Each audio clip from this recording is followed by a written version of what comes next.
ओम शांति। 16 जुलाई 2024 के ईश्वरीय महावाक्य। पहले सुनते हैं आज की मुरली से होमवर्क। बाबा ने कहा, इस पुरुषोत्तम संगम युग पर पवित्र बन स्वयं का श्रृंगार करना है। कभी भी माया की धूल में लिथड़कर श्रृंगार बिगाड़ना नहीं है। ड्रामा की यथार्थ नॉलेज से ही तुम अचल अडोल और एक रस रह सकते हो। माया के तूफान तुम्हें हिला नहीं सकते। इस ड्रामा को यथार्थ रीति समझकर अपनी अवस्था अचल अडोल स्थैर्य बनानी है। कभी भी मूंझना नहीं है, सदैव हर्षित रहना है। देवताओं को सदा मुस्कुराते हुए हर्षित दिखाते हैं। ऐसे तुम बच्चों को भी सदा हर्षित रहना है। कोई भी बात हो, मुस्कुराते रहो। कभी भी उदासी या गुस्सा नहीं आना चाहिए। अब संगम पर ऐसा सोच समझकर संकल्प व कर्म करो जो कभी मन में भी एक सेकंड भी पश्चाताप ना हो। तब कहेंगे ज्ञानी तू आत्मा। और अब सुनते हैं महावाक्यों को विस्तार से। मुरली का सार। मीठे बच्चे, ड्रामा की यथार्थ नॉलेज से ही तुम अचल अडोल और एक रस रह सकते हो। माया के तूफान तुम्हें हिला नहीं सकते। प्रश्न, देवताओं का मुख्य एक कौन सा गुण तुम बच्चों में सदा दिखाई देना चाहिए? उत्तर, हर्षित रहना। देवताओं को सदा मुस्कुराते हुए हर्षित दिखाते हैं। ऐसे तुम बच्चों को भी सदा हर्षित रहना है। कोई भी बात हो, मुस्कुराते रहो। कभी भी उदासी या गुस्सा नहीं आना चाहिए। जैसे बाप तुम्हें राइट और रॉन्ग की समझानी देते हैं, कभी गुस्सा नहीं करते, उदास नहीं होते। ऐसे तुम बच्चों को भी उदास नहीं होना है। ओम शांति। बेहद के बच्चों को बेहद का बाप समझाते हैं। लौकिक बाप तो ऐसे नहीं कहेंगे। उनके तो करके 5-7 बच्चे होंगे।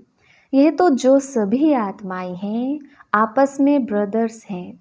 उन सब का जरूर बाप होगा। कहते भी हैं हम सब भाई भाई हैं। सबके लिए कहते हैं। जो भी आएंगे उनके लिए कहेंगे हम भाई भाई हैं। ड्रामा में तो सभी बांधे हुए हैं, जिसको कोई नहीं जानते। यह ना जानना भी ड्रामा में नोंद है। जो बाप ही आकर सुनाते हैं, कथाएं आदि जब बैठ सुनाते हैं तो कहते हैं परम पिता परमात्माए नमः। अब वह कौन है यह जानते नहीं। कहते हैं ब्रह्मा देवता, विष्णु देवता, शंकर देवता, परंतु समझ से नहीं कहते हैं। ब्रह्मा को वास्तव में देवता नहीं कहेंगे। देवता विष्णु को कहा जाता है। ब्रह्मा का किसको भी पता नहीं है। विष्णु देवता ठीक है, शंकर का तो कुछ भी पार्ट है नहीं। उनकी बायोग्राफी नहीं है। शिव बाबा की तो बायोग्राफी है। वह आते ही हैं पतितों को पावन बनाने, नई दुनिया स्थापन करने। अभी एक आदि सनातन देवी देवता धर्म की स्थापना और सब धर्मों का विनाश होता है। सभी कहाँ जाते हैं? शांति धाम। शरीर तो सबके विनाश होने हैं।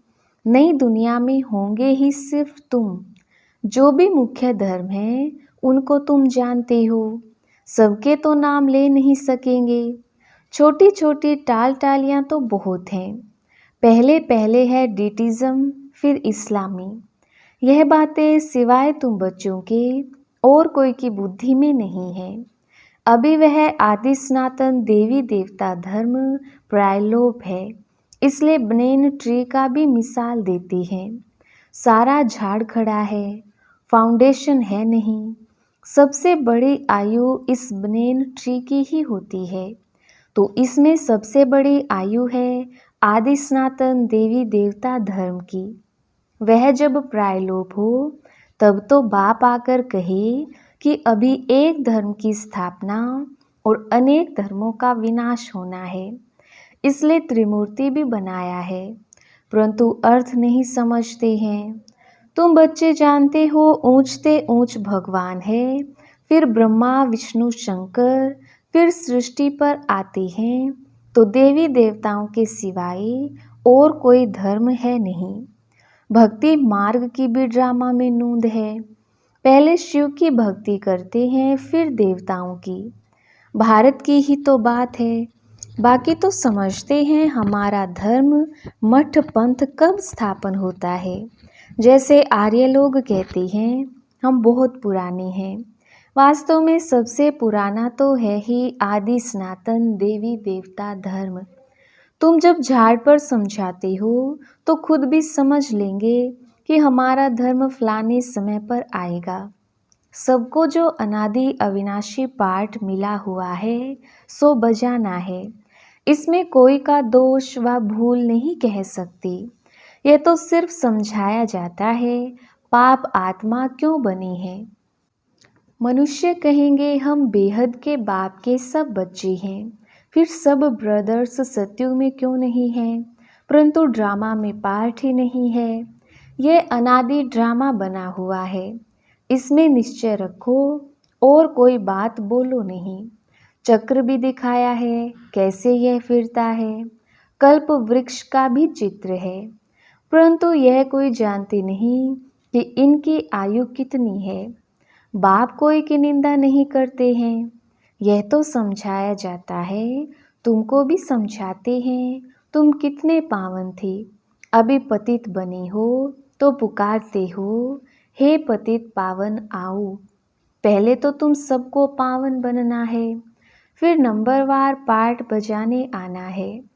आत्माएं सब ऊपर में रहती हैं, बाप भी ऊपर में रहते हैं। फिर उनको बुलाते हैं कि आओ। ऐसे वह बुलाने से आते नहीं हैं। बाप कहते हैं मेरा भी ड्रामा में पार्ट नूंदा हुआ है। जैसे हद के ड्रामा में भी बड़े बड़े मुख्य एक्टर्स का पार्ट होता है, यह फिर है बेहद का ड्रामा। सब ड्रामा के बंधन में बांधे हुए हैं। इसका मतलब यह नहीं है कि धागे में बांधे हुए हो, नहीं, ये बाप समझाते हैं। वह है जड़ झाड़। अगर बीज चैतन्य होता तो उसको मालूम होता ना कि यह कैसे झाड़ बड़ा हो फिर फल देंगे। यह तो है चैतन्य बीज इस मनुष्य सृष्टि रूपी झाड़ का। इसको उल्टा झाड़ कहा जाता है। बाप तो है नॉलेजफुल, उनको सारे झाड़ की नॉलेज है। यह है वही गीता की नॉलेज, कोई नई बात नहीं है। यहाँ बाबा कोई श्लोक आदि नहीं उच्चारते हैं। वो लोग ग्रंथ पढ़कर फिर अर्थ बैठ समझाते हैं। बाप समझाते हैं यह है पढ़ाई, इसमें श्लोक आदि की दरकार नहीं। उन शास्त्रों की पढ़ाई में कोई एम ऑब्जेक्ट है नहीं। कहते भी हैं ज्ञान भक्ति वैराग्य। ये पुरानी दुनिया विनाश होती है। सन्यासियों का है हद का वैराग्य, तुम्हारा है बेहद का वैराग्य। शंकराचार्य आते हैं तब वह बैठ सिखलाते हैं घर बार से वैराग्य। वह भी शुरू में शास्त्र आदि नहीं सिखाते। जब बहुत वृद्धि होती जाती है तब शास्त्र बनाने शुरू करते हैं। पहले पहले तो धर्म स्थापन करने वाला एक ही होता है, फिर आहिस्ते आहिस्ते वृद्धि को पाते हैं। यह भी समझना है सृष्टि में पहले पहले कौन सा धर्म था। अभी तो अनेक धर्म हैं। आदि सनातन देवी देवता धर्म था जिसको स्वर्ग हेवन कहते हैं। तुम बच्चे रचयिता और रचना को जानने से आस्तिक बन जाते हो। नास्तिक बने का कितना दुख होता है। निधन के बन पड़ते हैं, आपस में लड़ते झगड़ते रहते हैं। कहते हैं ना तुम आपस में लड़ते रहती हो, तुम्हारा कोई धनी धोनी नहीं है क्या। इस समय सब निधन के बन पड़ते हैं। नई दुनिया में पवित्रता सुख शांति सब था, अपार सुख थे। यहाँ अपरम अपार दुख हैं। वह है सत्युग के, यह है कलयुग के। अभी तुम्हारा है पुरुषोत्तम संगम युग। यह पुरुषोत्तम संगम युग एक ही होता है। सत्युग त्रेता के संगम को पुरुषोत्तम नहीं कहेंगे। यहाँ है असुर, वहाँ है देवताएं। तुम जानते हो यह रावण राज्य है। रावण के ऊपर गधे का शीश दिखाते हैं। गधे को कितना भी साफ कर उस पर कपड़े रखो, गधा फिर भी मिट्टी में लेटकर कपड़े खराब कर देगा। बाप तुम्हारे कपड़े साफ गुलगुल बनाते हैं, फिर रावण राज्य में लिथड़ कर अपवित्र बन जाते हो। आत्मा और शरीर दोनों अपवित्र बन जाते हैं। बाप कहते हैं तुमने सारा श्रृंगार गवा दिया। बाप को पतित पावन कहते हैं। तुम भरी सभा में कह सकते हो कि हम गोल्डन एज में कितने श्रृंगारे हुए थे, कितना फर्स्ट क्लास राज्य भाग्य था, फिर माया रूपी धूल में लिथड़ कर मैले हो गई। बाप कहते हैं यह अंधेर नगरी है। भगवान को सर्वव्यापी कह दिया है। जो कुछ हुआ वह हूबहू रिपीट होगा, इसमें मूंझने की दरकार नहीं है। 5000 वर्ष में कितने मिनट, घंटे, सेकंड हैं। एक बच्चे ने सब धर्म वालों का हिसाब निकाल कर भेजा था, इसमें भी बुद्धि व्यर्थ की होगी। बाबा तो ऐसे ही समझाते हैं कि दुनिया कैसे चलती है। प्रजापिता ब्रह्मा है ग्रेट ग्रेट ग्रैंड फादर, उनका ऑक्यूपेशन कोई नहीं जानते। विराट रूप बनाया है तो प्रजापिता ब्रह्मा को भी उड़ा दिया है। बाप और ब्राह्मणों को यथार्थ रीति जानते नहीं हैं, उनको कहते भी हैं आदि देव। बाप समझाते हैं मैं इस झाड़ का चैतन्य बीज रूप हूँ, यह उल्टा झाड़ है। बाप जो सत्य है, चैतन्य है, ज्ञान का सागर है, उनकी ही महिमा की जाती है। आत्मा ना हो तो चल फिर भी ना सकें। गर्भ में भी 5-6 मास के बाद आत्मा प्रवेश करती है, यह भी ड्रामा बना हुआ है। फिर आत्मा निकल जाती है तो खलास। आत्मा अविनाशी है, वह पार्ट बजाती है, यह बाप आकर रियलाइज कराते हैं। आत्मा इतनी छोटी बिंदी है, उसमें अविनाशी पार्ट भरा हुआ है। परम पिता भी आत्मा है, उनको ज्ञान का सागर कहा जाता है। वही आत्मा का रियलाइजेशन कराते हैं। वह तो सिर्फ कह देते परमात्मा सर्वशक्तिमान हजारों सूर्य से तेजों में है, परंतु समझते कुछ नहीं। बाप कहते हैं ये सब भक्ति मार्ग में वर्णन किया हुआ है और शास्त्रों में लिख दिया है। अर्जुन को साक्षात्कार हुआ तो कहा मैं इतना तेज सहन नहीं कर सकता हूँ, तो वह बात मनुष्यों की बुद्धि में बैठी हुई है। इतना तेजो में किसके अंदर प्रवेश करे तो फट जाए, ज्ञान तो नहीं है ना। तो समझते हैं परमात्मा तो 1000 सूर्य से तेजो में है, हमको उनका साक्षात्कार चाहिए। भक्ति की भावना बैठी हुई है तो उनको वह साक्षात्कार भी होता है। शुरू शुरू में तुम्हारे पास भी ऐसे बहुत साक्षात्कार करते थे, आंखें लाल हो जाती थी। साक्षात्कार किया, फिर आज वह कहाँ है?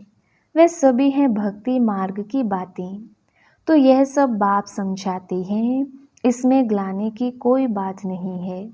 बच्चों को सदैव हर्षित रहना है, यह तो ड्रामा बना हुआ है। मुझे इतनी गालियाँ देते हैं, फिर मैं क्या करता हूँ? गुस्सा आता है क्या? समझता हूँ ड्रामा अनुसार यह सब भक्ति मार्ग में फंसे हुए हैं, नाराज होने की बात ही नहीं है। ड्रामा ऐसा बना हुआ है, प्यार से समझानी देनी होती है। बेचारे अज्ञान अंधेरे में पड़े हैं, नहीं समझते हैं तो तरस भी पड़ता है। सदैव मुस्कुराते रहना चाहिए। यह बेचारे स्वर्ग के द्वारे आ नहीं सकेंगे, ये सब शांति धाम में जाने वाले हैं। सब चाहते भी हैं शांति ही है, तो बाप ही रियल समझाते हैं। अभी तुम जानते हो कि यह खेल बना हुआ है। ड्रामा में हर एक को पार्ट मिला हुआ है, इसमें बड़ी अचल स्थैर्यम बुद्धि चाहिए। जब तक अचल अडोल एक रस अवस्था नहीं, तब तक पुरुषार्थ कैसे करेंगे? कुछ भी हो, भल तूफान आए, परंतु स्थैर्यम रहना है। माया के तूफान तो ढेर आएंगे और पिछाड़ी तक आएंगे, अवस्था मजबूत चाहिए। यह है गुप्त मेहनत। कई बच्चे पुरुषार्थ कर तूफान को उड़ाते रहते हैं।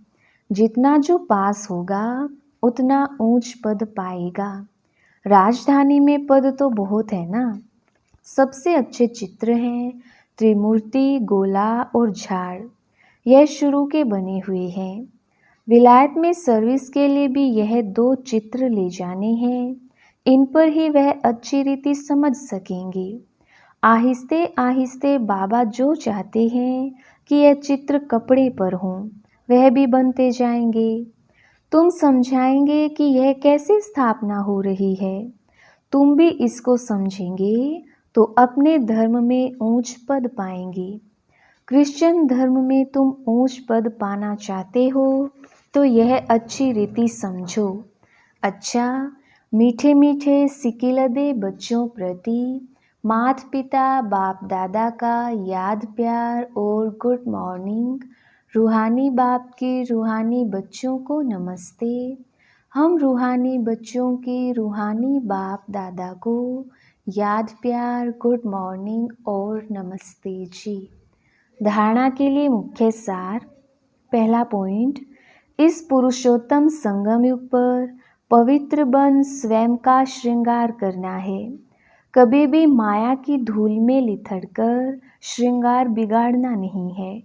दूसरा पॉइंट, इस ड्रामा को यथार्थ रीति समझकर अपनी अवस्था अचल अडोल स्थैर्य बनानी है। कभी भी मूंझना नहीं है, सदैव हर्षित रहना है। वरदान, सोच समझकर हर कर्म करने वाले पश्चाताप से मुक्त ज्ञानी तू आत्मा भव। विस्तार, दुनिया में भी कहते हैं पहले सोचो फिर करो। जो सोचकर नहीं करते, करके फिर सोचते हैं तो पश्चाताप का रूप हो जाता है। पीछे सोचना यह पश्चाताप का रूप है और पहले सोचना यह ज्ञानी तो आत्मा का गुण है। द्वापर कलयुग में तो अनेक प्रकार के पश्चाताप ही करते रहे, लेकिन अब संगम पर ऐसा सोच समझकर संकल्प व कर्म करो जो कभी मन में भी 1 सेकंड भी पश्चाताप ना हो, तब कहेंगे ज्ञानी तू आत्मा। स्लोगन, रहमदिल बन सर्व गुणों और शक्तियों का दान देने वाले ही मास्टर दाता हैं। अच्छा, ओम शांति।